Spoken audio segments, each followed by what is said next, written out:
since I'm sure she compared her pressures to those her mother navigated, which absolutely appeared lighter. I mentally reminded myself of my son's request and determined to be at school on time to watch the patriotic presentations alongside the parents who apparently never forget. Drop-offs preceded, as did the day, and I remembered to show up for the school presentations. I sat in the back and relished every moment. Then I raced out to the school parking lot, took note of the strange fact that the car door was unlocked, shrugged it off, got in the car, and made it to the next thing, which is where I fought to hear my own pep talk. Just roll with it, I mentally cheered again as overwhelm threatened a sneak attack, since it lurks in the background pretty much all the time. This time we were at Supercuts, trying to cross haircut off our list. We were sadly in front of people, with no semblance of anonymity that might come with being in a car, which only added more layers to the already staggering balancing act to keep it all together, especially when certain announcements automatically, whether supported by fact or not, bring with them judgment, awkward silence, and stares. "He's got lice," the hairstylist announced as she put down her comb, unvelcroed the smock, and scooted him from her chair. "I can't cut his hair until the lice are gone." "Roll with it," I repeated to myself, and smile like there's not a care in the world. I used the same smile I'd put on in the morning carpool lane. "Okay," I quietly replied. But this was different. She said lice twice, in front of everyone, whoever everyone was. I felt the teenager within me ready to cry. My thoughts raced. Everyone saw and everyone knows that I'm a horrible mother and that we're slobs. Okay, not full-on slobs, but slobs for sure, because that's who has lice, right?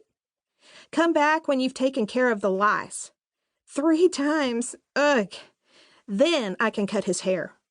The little guy looked at me for reassurance. I'm not sure he fully grasped the meaning of lice, but he knew something was wrong and that he had just gotten publicly booted. I hugged him, keeping my head from touching his. Then I picked up our stuff, plastered on a fake happy smile, and uttered a southern, "Thank you so much, we'll do that." I was simply scrambling to find some solid footing.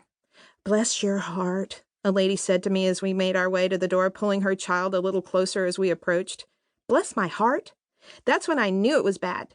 Bless your heart might seem nice on the surface, but around here, we all know those words pack a punch. They don't mean what they say. No, their intended message is along the lines of, "Poor thing," or "How pathetic," or "Thank God it's you and not me," which is how I'm pretty sure she meant it.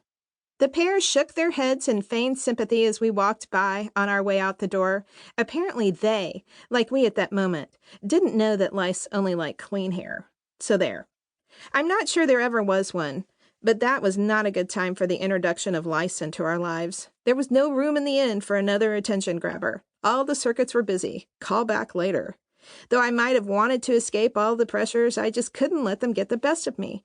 We simply didn't have time or the margin for overwhelm to do what it does, steal. Plus, over the last several years, we've learned a thing or two about putting overwhelmed in its place. Lice. I mean, really, who cares? So what if I've lived through a collective 35 years of school, counting each child, as well as my own life, growing up with 3 siblings without that exciting diagnosis? So what if the haircut experience was preceded by an equally unwanted email announcement informing me of unusual debit card activity?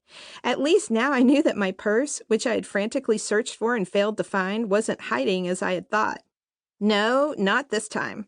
It had been stolen by someone living high on the hog at the DART station and Walmart. My unlocked car door was actually the result of a break-in.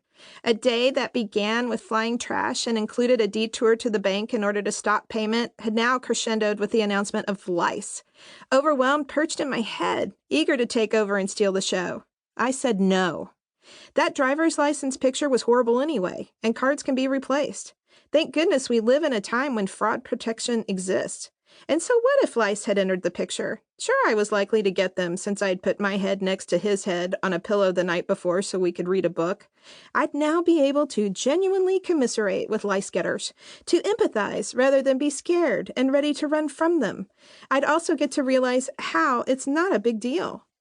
Later, our niece Shelley, who had grown up in the jungles of Bolivia with her missionary family, the same tribe my husband John had grown up with, stopped by for dinner. We shared the craziness of the day. She chuckled and non-judgmentally picked up the lice comb from the counter.